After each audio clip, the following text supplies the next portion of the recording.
جو بھی عرب ملک یہ کام کر رہے ہیں، جو امارات ہو یا بحرین ہو یا اس کے بعد جو بھی کریں گے، یا جو افریقی ممالک ابھی لسٹ میں لگے ہوئے ہیں، ان کی خود کوئی حیثیت نہیں ہے، اور کرنے کا مطلب یہ ہے کہ یہ فلسطین کے ساتھ غداری کر رہے ہیں۔ نہ صرف فلسطین کے ساتھ غداری کر رہے ہیں، ان کی پیٹھ پر خنجر گھونپ رہے ہیں،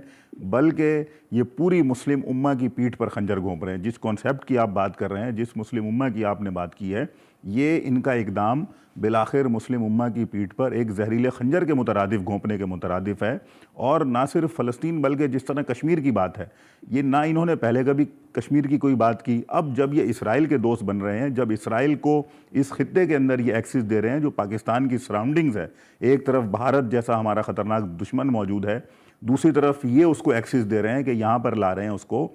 جس کی طرف جنرل صاحب نے بھی جو اسٹریٹجیکل پوائنٹ کے حساب سے جو اشارہ کیا ہے، اس کا مقصد تو واضح نظر آ رہا ہے کہ اب یہ کشمیر کے ساتھ بھی کھلی غداری کرنے جا رہے ہیں۔ تو آج ہم دیکھتے ہیں کہ نان ایشوز کو جو ہے وہ ایشو بنایا جا رہا ہے۔ کیوں؟